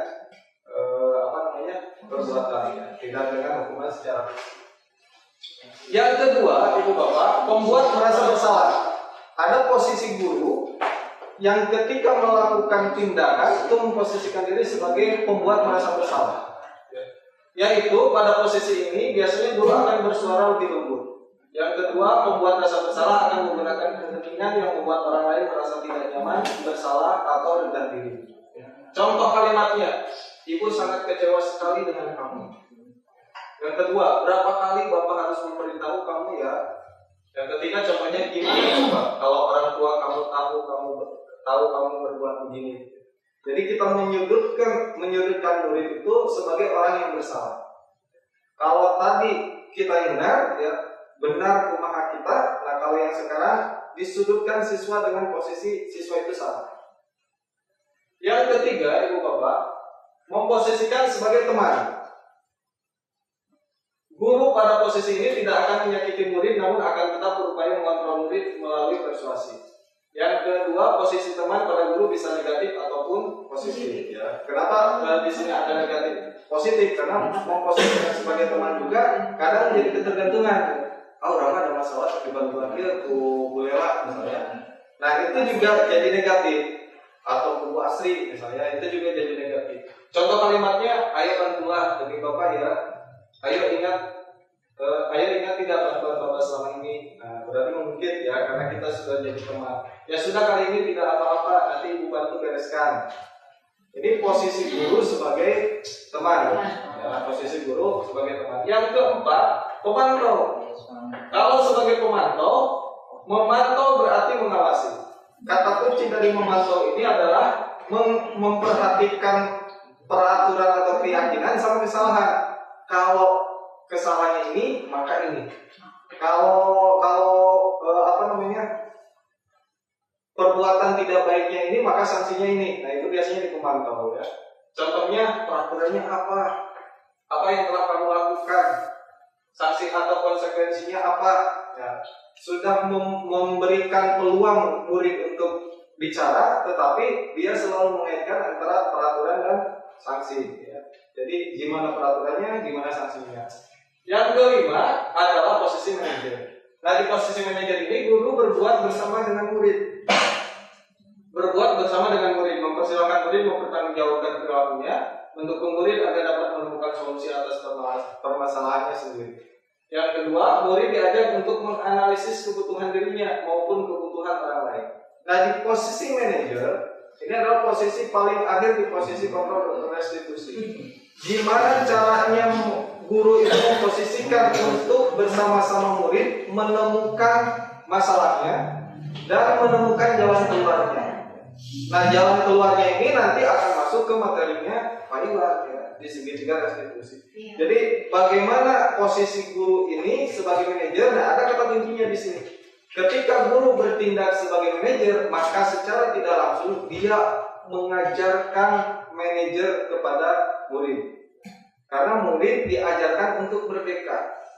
Merdeka di sini kita sudah sama-sama belajar. Merdeka di sini bukan berarti bebas tanpa perintah ya, bebas tanpa perintah orang lain, tapi dirinya bisa memerintahkan dirinya sendiri. Yaitu manajer.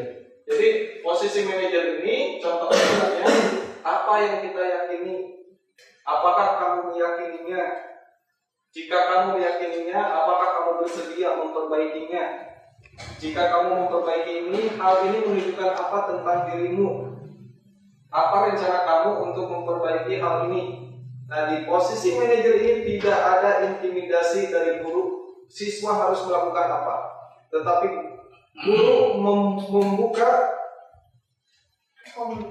membuka komunikasi kepada siswa agar siswa menemukan masalah, mengerti masalahnya, tahu apa yang dia yakini, dan tahu apa yang harus dilakukan.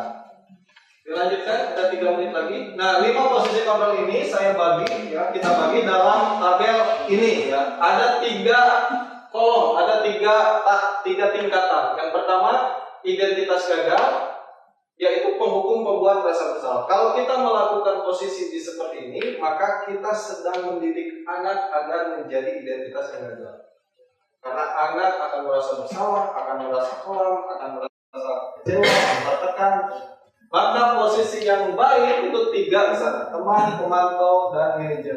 Di teman, pemantau, dan manajer juga ada 2 tingkatan. Yang pertama sebagai identitas berhasil, yang ada kontrol dari eksternal, dan yang kedua identitas berhasil yang dia bisa mengontrol dirinya sendiri. Nah, yang tujuan yang paling tinggi adalah yang terakhir. Di posisi manajer, dia akan membentuk siswa bisa memanajeri diri sendiri karena muncul motivasi internal dari dalam. Nah, berdasarkan apa yang disampaikan tadi, maka posisi kontrol restitusi yang terbaik menurut kita yaitu adalah posisi kontrol sebagai manajer. Dari tadi berarti posisi kontrolnya sebagai manajer. Sebagai manajer, guru dapat berbuat sesuatu bersama murid, mempersilahkan murid bertanggung jawab dan mendukung murid agar dapat menemukan solusi. Yang terakhir,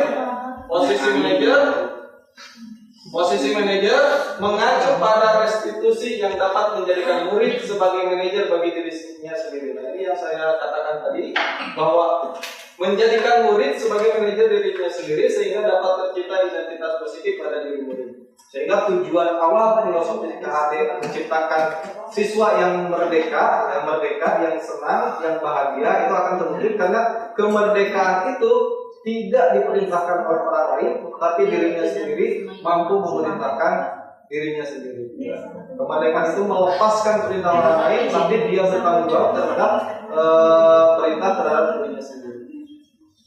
Itu saja mungkin yang bisa saya sampaikan tentang posisi kontrol restitusi. Barangkali moderator ada yang ingin bertanya? Ya, silakan Pak Dimas.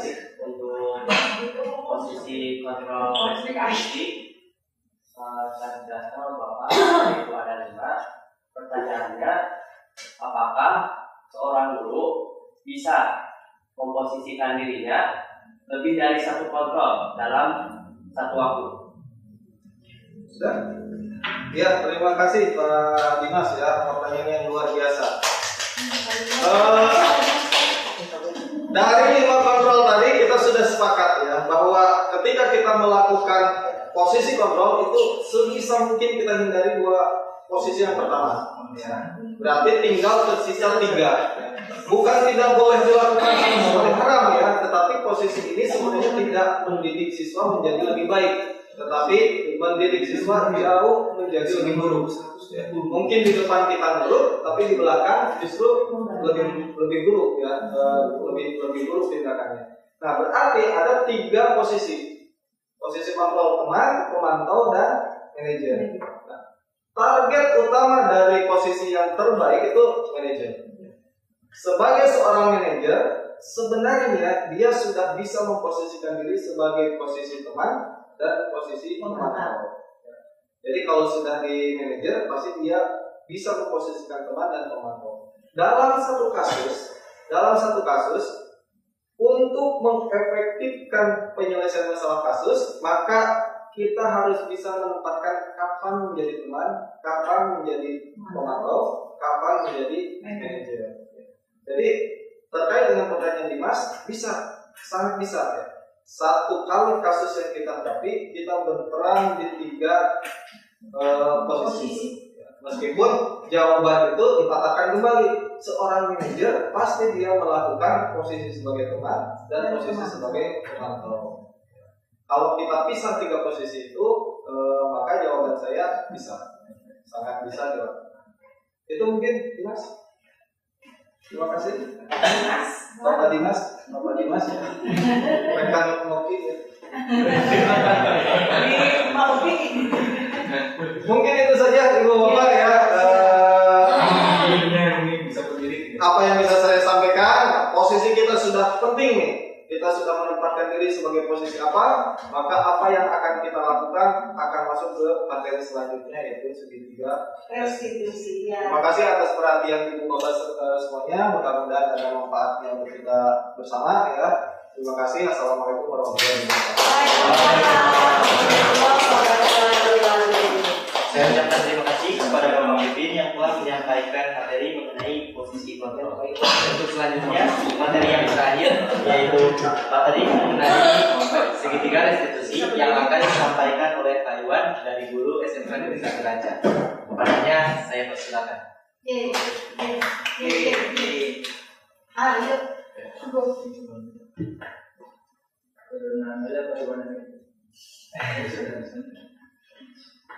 Adik video ya? Satu, bolehnya pertama kali.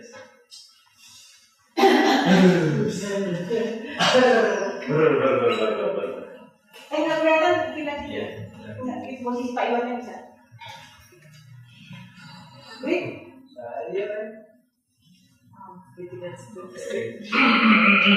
Assalamualaikum warahmatullahi wabarakatuh.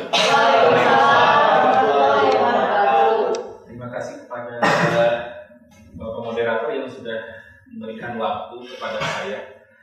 Penampilan terakhir semakin berat. Karena kenapa saya harus bisa menyimpulkan apa yang sudah dijelaskan sebelumnya. Yang akan saya jelaskan pada kesempatan hari ini berkaitan dengan segitiga restitusi yang merupakan cara eksekusi di lapangan untuk menyelesaikan masalah siswa, tentunya dengan cara berkeadilan gitu ya, tanpa ada hukuman gitu ya, tapi siswa bisa menyelesaikan masalah sendiri. Untuk lebih jelasnya sebelum saya lanjutkan, coba kita amati dulu mungkin video berikut berkaitan dengan beberapa hal yang sudah dijelaskan sebelumnya, dan di dalamnya ada yang dinamakan segitiga restitusi. Apakah itu segitiga restitusi? Mungkin nanti akan saya jelaskan lebih lanjut. Silakan dimulai. Pada asalnya malamnya scroll TikTok sampai jam 12 malam. Akhirnya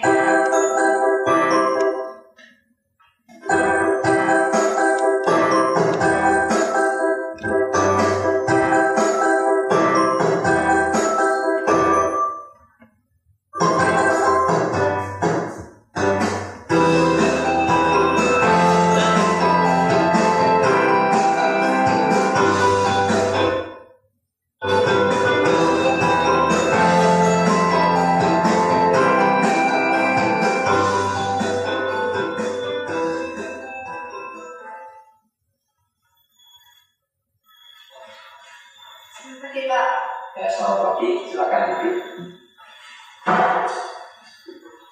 Mira, kamu tahu nggak kamu ambil Pak Andi ke sini? mungkin berkaitan dengan tugas, Pak. Ya, kemarin kamu masuk kan? Iya, Pak, masuk. Tetapi saya tidak mengumpulkan tugas. Mira, orang pasti pernah melakukan kesalahan. Pak Andi pun juga sama. Namun, setiap kesalahan pasti ada alasannya. Kira-kira apa alasanmu tugas? Saya capek dan mengantuk, Pak. Soalnya malamnya scroll TikTok sampai jam 12 malam. Akhirnya saat pelajaran mengantuk. Kamu masih ingat keyakinan kelas kita? Masih, Pak. Kalau kamu masih pengen melakukan itu, sudah sesuai dengan keyakinan kelas kita belum? Belum, Pak. Nah, kalau belum, keyakinan apa yang tidak sesuai? Belum bertanggung jawab, Pak. Nah, berarti kamu sudah tahu itu tidak sesuai dengan keyakinan kelas kita. Kira-kira apa solusi yang kamu tawarkan untuk memperbaiki kesalahan? Ya, Pak. Pertama, saya minta maaf karena tidak mengumpulkan tugas. Kedua, saya tidak. Dan yang ketiga, saya akan mengerjakan tugas dari Pak Andi dan akan saya kumpulkan besok. Baik, saya apresiasi atas tanggung jawabmu. Nah, lakukan dengan baik. Terus ini kamu boleh kembali istirahat. Terima kasih, Pak Andi. Permisi. Ya.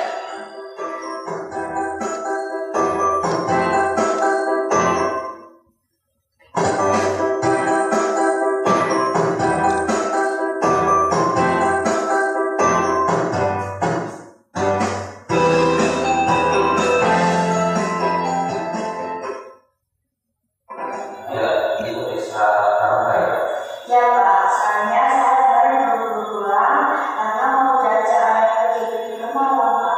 Wah, kayak gitu kan. Dan Mas Pandi sudah begini. Tapi apakah yang kamu lakukan itu sudah sesuai dengan aturan sekolah? Tidak, Pak. Soalnya saya tidak ikut istirahat lagi. Nah, kita kan punya keyakinan sekolah, keyakinan kelas, dan kita keyakinan apa yang tidak sesuai dengan aturan. Tapi kalau dia sekolah, Jadi kamu tahu keyakinan kelas yang sudah kita sepakati kan? Nah, selanjutnya kira-kira apa solusi yang terbaik buat kamu? saya bisa meminta izin kepada pembina tamu, Kakak. Selain itu mungkin ada yang lain. Saya memeriksa dulu dari hasil saya. Nah, berarti kamu sudah tahu solusinya. Berarti kamu harus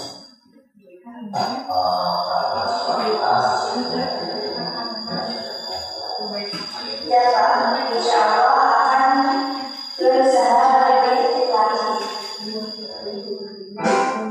Oke, terima kasih.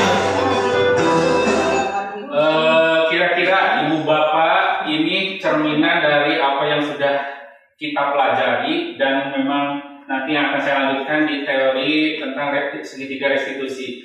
Kira-kira dari video tersebut nih, ada 2 kasus ya. Kasus pertama itu berkaitan dengan kebutuhan dasar manusianya apa nih yang ditampilkan di kasus pertama? Senangan ya, scroll TikTok gitu ya. Kemudian posisi kontrol guru di dalam video tersebut mungkin. Tadi kan kontrol guru itu ada yang sebagai penghukum, ada sebagai pemantau, ada yang sebagai manajer, mungkin level paling itu level manajer ya.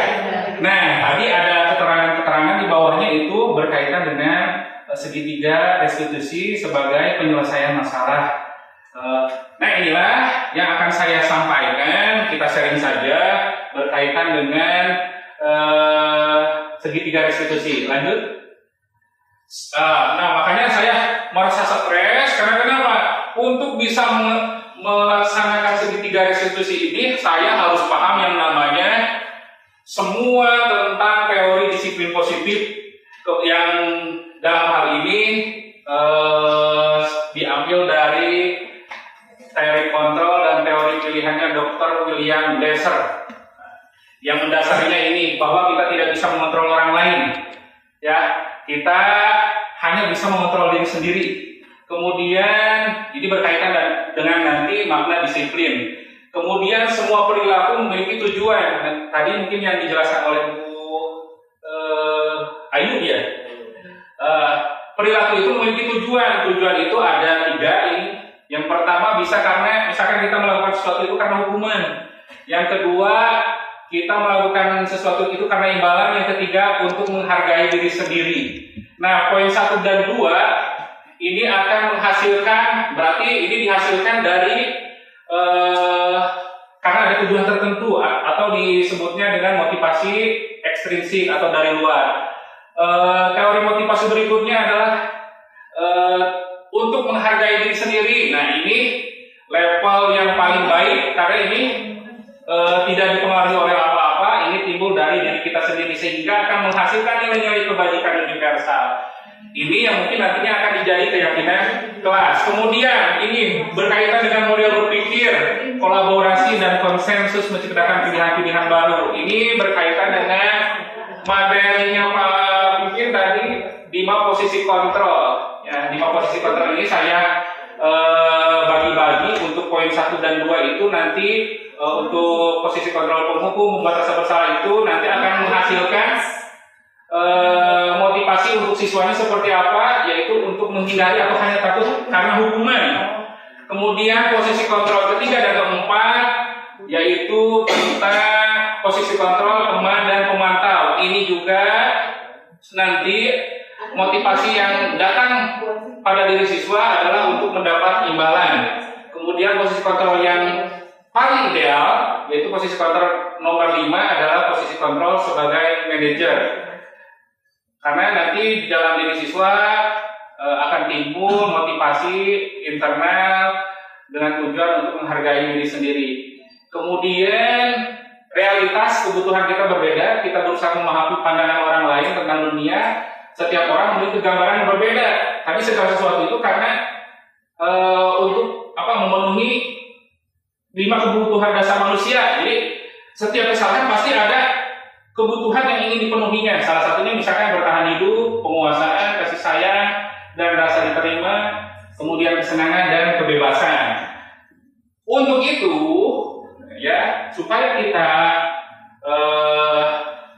supaya muncul motivasi intrinsik dari siswa, guru menempatkan diri pada posisi kontrol manager, hendaknya melakukan langkah-langkah seperti yang pertama, menstabilkan identitas, yang kedua, validasi kebutuhan, yang ketiga, menanyakan keyakinan. Next. Nah ini, ya kalau ada yang bertanya tadi segitiga restitusi itu apa sih? Ini hanya sebuah metode atau model yang membantu dalam menyelesaikan konflik dengan fokus pada pemulihan dan keadilan, gitu ya. Jadi tidak ada penghukuman di sini. Kemudian kita akan fokus di penerapan segitiga restitusi untuk menyelesaikan masalah-masalah siswa yang ada di sekitar kita. Next. Kemudian Nah, ini segitiga restitusi terdiri dari 3 elemen. Ya, di dalam misalkan bisa kita saksikan tadi dalam tayangan video tersebut, bisa di situ ada korban, ada pelaku, ada mediator. Kemudian tujuannya adalah mengembalikan kondisi korban ke keadaan semula sebelum terjadi pelanggaran. Kemudian mediator, kita sebagai guru berperan sebagai fasilitator untuk membantu korban dan pelaku mencapai kesepakatan. Yang terakhir, kemudian proses ini menekankan pada tanggung jawab pelaku atas tindakannya dan pemulihan bagi korban. Jadi tidak ada korban tidak merasa terdolimi atau merasa trauma ketika bertemu dengan masalah yang sama. Lanjut. Contoh kasus bullying di sekolah. Misalkan ada seorang siswa sebagai pelaku melakukan bullying terhadap teman sekolah sekelasnya. Ini korban. Korban mengalami trauma dan kehilangan kepercayaan diri. Sebagai guru, yaitu mediator, guru di sini, kalau dulu saya berpikirnya ini tugasnya guru BK, tapi dengan ada guru penggerak ini, ternyata ini tugas semua guru, bahwa kita harus memiliki pengetahuan ini untuk menyelesaikan masalah-masalah yang ada di kelas, terutama mungkin wali kelas.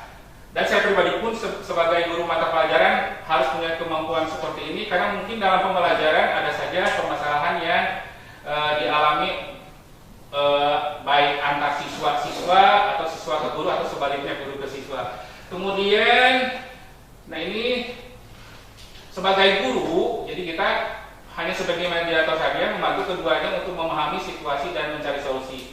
Kemudian pelaku bertanggung jawab atas tindakannya dan meminta maaf kepada korban. Sementara korban mendapat dukungan untuk memulihkan dirinya. Lanjut. Nah, ini yang dimaksud segitiga restitusi. Jadi ketika kita untuk menyelesaikan masalah anak-anak atau masalah apapun gitu, kita harus menstabilkan dulu identitas. Tujuannya untuk apa? Nanti dibahas di poin berikutnya. Kemudian ada validasi tindakan yang salah, atau ini validasi tindakan yang salah itu berkaitan dengan kenapa sih itu anak melakukan hal tersebut. Ini berkaitan dengan 5 kebutuhan dasar manusia. Jadi di dalam langkah ini kita akan mengerti, oh ternyata anak ini melakukan kesalahan ini karena kebutuhannya tidak terpenuhi, gitu. Kemudian menanyakan keyakinan kelas, gitu, atau kesepakatan kelas. Lanjut. Nah, ini tahapan menstabilkan identitas. Yang pertama tujuannya adalah untuk membuat anak merasa gagal, membuat anak yang merasa gagal karena berbuat salah menjadi positif terhadap dirinya. Ya, guru berkata, misalkan ini salah satu perkataan yang bisa dilontarkan oleh guru ketika bertemu dengan anak yang salah. Jadi kita harus jadi ibu bidadari ya, dengan kata-kata positif. Ibu peri, ibu bidadari, padahal saya tidak seperti itu. Gitu ya, kita harus pada acting. Yang pertama, nih contohnya, berbuat salah itu hal yang manusiawi. Masya Allah. Gitu ya. Tidak ada manusia yang sempurna, gitu ya. Bapak, ibu juga pernah berbuat salah. Aduh, pasti kita pasti bisa menyelesaikan ini, gitu ya. Bapak itu tidak tertarik untuk mencari tahu siapapun yang benar, siapa yang salah. Mungkin ketika ada yang berkonflik antara 2 orang atau lebih, mungkin gitu ya, lebih tertarik untuk menyelesaikan masalah ini. Kemudian, iya, kalau kamu menyalahkan dirimu terus-menerus, apa kamu bisa bersikap lebih baik pada dirimu sendiri? Ini salah satu contoh kalimat untuk menstabilkan identitas siswa, supaya mungkin ketika siswa bertemu dengan kita, wah, dulu mau ngapain ya? Atau mungkin ketika siswa dipanggil ke ruang BP, wah, mau ngapain? Jadi jangan langsung menghukum atau misalkan menunjuk kesalahannya apa, gitu ya? Jangan oke, lanjut. Kemudian setelah itu tahapan berikutnya adalah validasi tindakan. Kurang lebih seperti itu ya. Ya guru, ini kalimat yang bisa dilontarkan dalam validasi tindakan. Salah satunya, kamu bisa saja melakukan hal yang lebih buruk, tapi kamu tidak melakukan. Ya kan? Kamu pasti punya alasan melakukannya. Apa yang penting bagi kamu? Kemudian maukah kamu belajar cara lain untuk mendapatkan yang kamu butuhkan tanpa harus memukul? Lanjut. Ini menanyakan keyakinan kelas. Kurang lebih seperti itu ya. Tujuannya, guru berkata apa nilai yang kita percaya di kelas sekolah kita, kemudian nilai-nilai universal apa yang telah disepakati dan lain sebagainya. Next.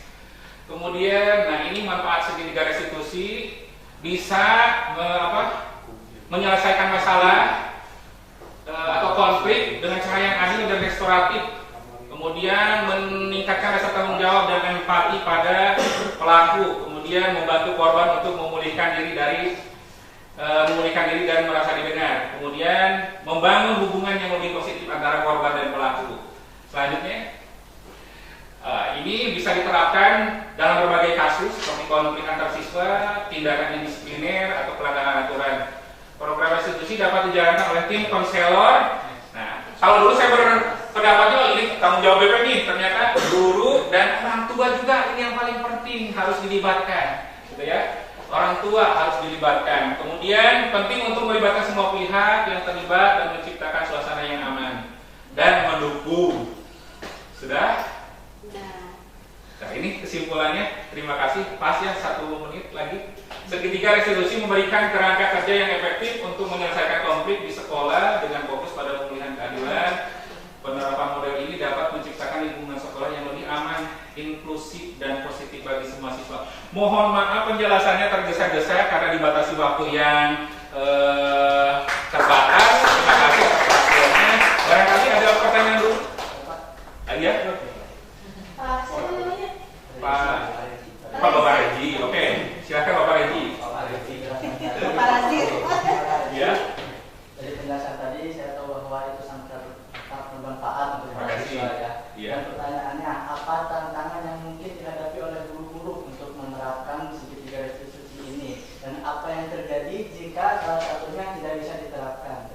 Masya Allah. Tantangannya banyak sekali ya. Dimulai dari tadi memilih posisi kontrol kita sebagai apa.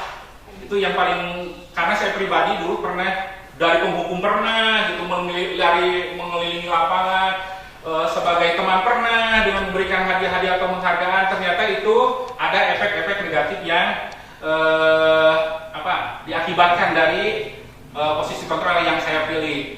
Dan posisi kontrol yang paling ideal memang sebagai posisi manajer gitu ya. Kemudian tadi pertanyaan kedua berkaitan dengan segitiga restitusi. Bagaimana jika misalkan ada satu atau beberapa tahapan tidak bisa dilaksanakan, gitu ya? Seperti kita tahu ini segitiga, gitu ya.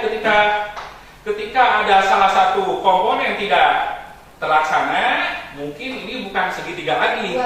Itu 2-3, segi 2. Mungkin itu jawaban dari saya. Ada lagi pertanyaan? Cukup. Terima kasih atas segala perhatiannya. Saya akan kembalikan kepada Bapak Moderator. Terima kasih. Assalamualaikum warahmatullahi wabarakatuh. Saya ucapkan terima kasih banyak kepada Bapak Iwan yang telah menyampaikan materi terakhir mengenai segitiga restitusi. Alhamdulillah, kegiatan seminar TGP dapat berakhir dengan lancar. Semoga materi yang disampaikan dapat bermanfaat untuk kita semua. Amin. Saya ucapkan terima kasih yang sebesar-besarnya kepada Bapak dan Ibu guru yang sudah berkenan hadir dalam acara CGP ini. Semoga kebaikan Bapak dan Ibu guru dapat diganti dengan hal yang lebih baik. Amin. Untuk menutup kegiatan ini, mari kita ucapkan hamdalah bersama-sama. Saya sebagai moderator, mohon maaf apabila ada tutur kata yang tidak berkenan. Saya pamit dulu. Jadi, wassalamualaikum warahmatullahi wabarakatuh.